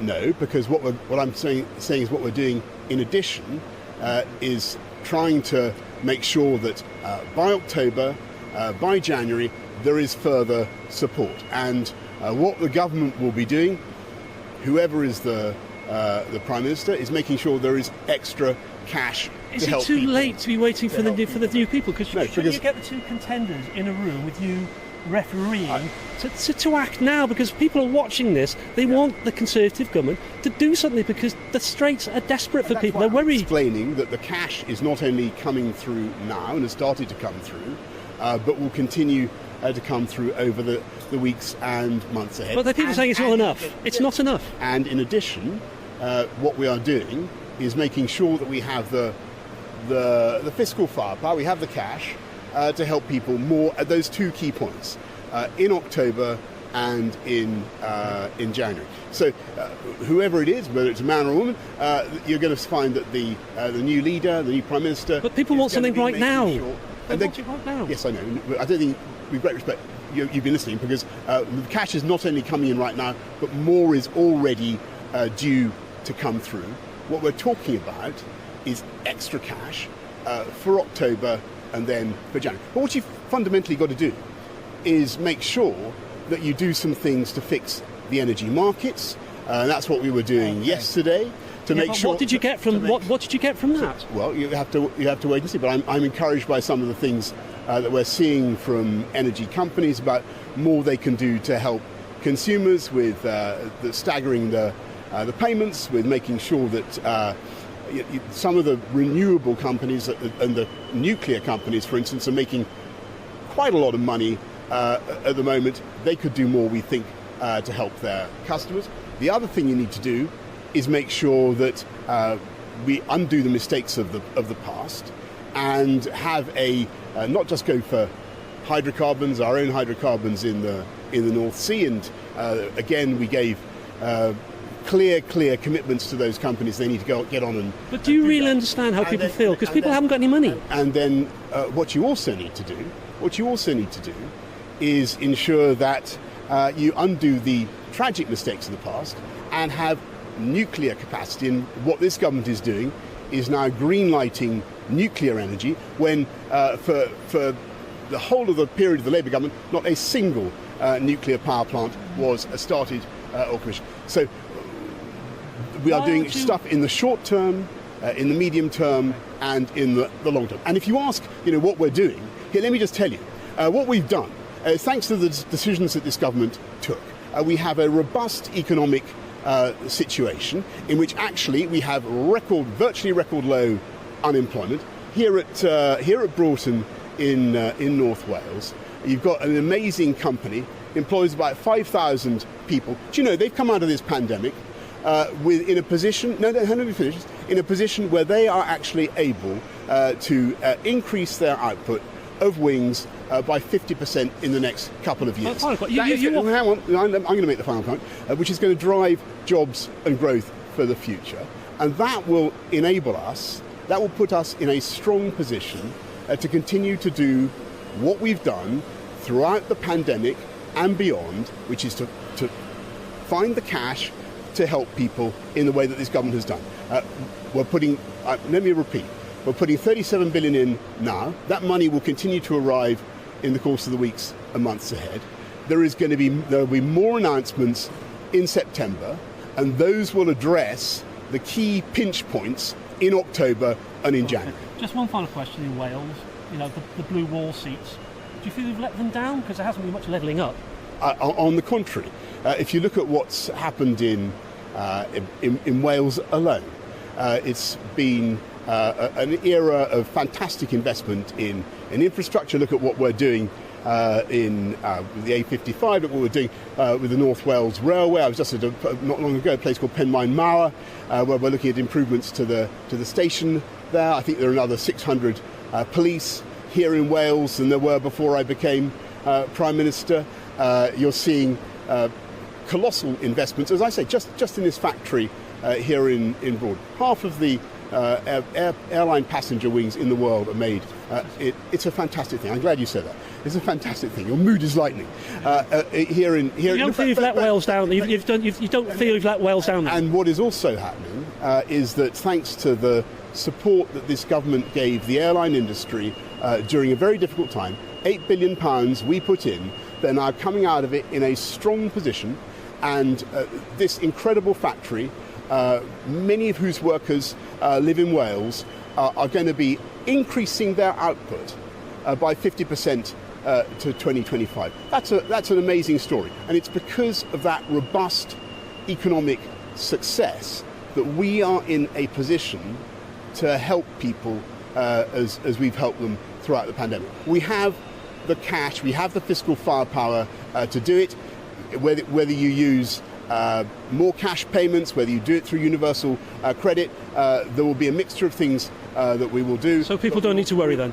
We will continue to do them. Let me just think, everybody can see Putin's war in Ukraine has triggered global energy spikes. And nobody is going to pretend that the situation is anything other than very, very tough. But medium term, long term, we are in a very, very strong position. And we will continue to find more and more renewable energy. We're going to get a 50 gigawatts of wind by 2030. We're already one of the largest producers of offshore wind in the world. Offshore wind is now cheaper in this country than onshore wind. We're going to be building a nuclear reactor every year rather than one every decade, we will fix our energy problems. And so I think, yes, of course people are finding it tough now. I understand that. And that's why we're helping them with everything that we can do fiscally, helping them with the tax system, helping them with benefits, helping them with grants. But over the long term, the energy problems of this country will start to improve, basically because we've taken the long-term decisions that were necessary. And I'm very, very proud of them. I'm proud that we've rectified some of the mistakes of the previous Labour administration. It was a bit much hearing from the current Labour leader, Gordon Brown, saying that whatever he said, who was in power when they failed to build those nuclear reactors? It was those guys. Are you going to be answering Rishi Sunak's calls? What? He's been texting you, trying to get in touch with you. I'm looking forward to the. I think that's one of those Westminster questions that doesn't change the price of fish. And there are plenty of things that do change the price of fish, not least the price of energy. But that is not one of them. And the price of energy we are going to bring down by investment in British supply, in renewables, in nuclear, and all the other things. I'm not going to pretend that things are easy for people right now. And you're right to push me, and because we're doing everything that we can. But there's more money coming. There's more money coming anyway, as a result of the decisions we've taken. There will be further help coming October and in the new year. I think over the medium term, the future is very bright. Thank you. Thank you. Nice to see you. Well, they wheeled him out to try and put your minds at rest, ladies and gentlemen. Did it do it? You'd think he'd have time to brush his blimmin' hair now, wouldn't you? He's not got much to do. Get a flipping haircut. Look, did he tell you what you wanted to hear? It sounded like quite a lot of hot air. I mean, the stuff he was saying about offshore wind, great. If that's all coming, great. Why are we still waiting for it? Why are we in this situation? Surely this should have all been already done. Anyway, mind blown. Let me know what you think. GBviews at gbnews.uk. We were talking about Ukrainian refugees just before, and about the fact that 25% of people who took people into their house now want to get rid of them. And John has said, why doesn't the Church of England open its doors and house Ukrainians? I'm sure they can do more. I'm sure they're doing quite a lot already, John. We probably just don't know about it. PK says those wanting to get rid of their Ukrainian guests just shows they did it for the money and not for humanitarian reasons. I think that's a bit strong. It was about 300 quid a month, wasn't it, to have a Ukrainian refugee? It's not really a financial incentive to take a whole family into your house. And talking about the financial crisis and how squeezed we all are, Russell has said, I'm not going out for meals, cinema or theatre. No savings, no holidays, no expensive steaks or top quality fish, not even fish and chips from one of the surviving shops. Not a lot left, really. Certainly no fun. Yeah, and this is the summer. It's going to be pretty rough, isn't it, come the autumn, winter. Anyway, I don't have much good news for you. We're all facing water restrictions now, pretty much most of us, affecting how often we're able to water the plants in our back gardens, etc. But what if your plants were your livelihood? That's the reality facing many of our farmers, as rising oil prices, hot weather and now restrictions on water mean that the farmers' end-of-year profits are looking smaller and smaller. And that's if their crops don't all go up in flames in a wildfire. We're seeing those, aren't we, at the moment, burning in France and Germany already. Our reporter, Dougie Beattie, is currently travelling across the UK, speaking to many of our great British farmers who are doing it tough this year. They've got a tough year. He sent us this package from West Wales. The Welsh countryside is one of the most diverse farming areas in the British Isles. Its open fields and rugged hills allow many facets of the agri-sector to flourish. Some new and novel ideas are appearing, and Bryn Perry is a dairy farmer, not with cows, but sheep. Sheep dairy for me is an avenue for future farming in Wales. That's why I got into it in the first place. It's on the whole a sustainable product. It's nutrient dense. All of our sheep are grass fed, so we're trying to do as much from grass and less feed concentrates bought in and things like that. So with the right support and the right outputs that are there, I believe, and the Welsh Government I know are looking into it at the moment, a good potential for sheep dairy in Wales. Here at the Nevern Show, opinions are easily found, and John Hicks sums up the issues on Welsh farms. On the outside it looks quite rosy because the price of milk appears to be high, but people don't take into consideration the cost of producing that milk. Our feed bill has basically doubled, fertilizer trebled, and we are getting roughly about 30% more for our milk. So massive loss there. A joined-up policy throughout the UK is being called for, but Stephen Kurtz believes regulation already in place can help. In terms of all the 4 home nations, there is the common frameworks, which means that not one country can deviate too far away from what another country is doing to give them an overtly competitive advantage to a neighbouring home nation. So there is some sort of commonality within that sense, but everybody must remember that without farmers, without food producers, we have to import more of our food, potentially from areas which don't have the same environmental standards as ourselves and the same animal welfare standards as ourselves. Stephen Crabb is the local MP and is not opposed to having some sort of managed markets. The danger when you just fling open the doors and say let free markets rule and run rampant is that the global markets can be a pretty unforgiving place, and certain sectors I do think do need to be cushioned and protected, but that doesn't make me an economic nationalist. I still believe in markets, but it's about being pragmatic and striking the right balance. A new generation of farmers is now appearing, and Carol Davis sees some positives on the horizon. I think the market is fluctuating a lot recently, and we lamb quite early, so we can sell our lambs quite early, but sometimes that doesn't always work out because the market changes so drastically from week to week.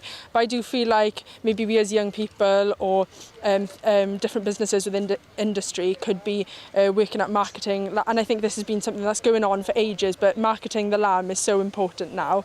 Nessie Reid sees a future, but believes it's all about the diversity and marketing. I think as a small producer, especially in West Wales, you're having to constantly come up with new ideas. You're having to constantly be really, really adventurous. And often you can't just have one business. So we have the cheese, we have the cows, we have the distillery, we're thinking about camping.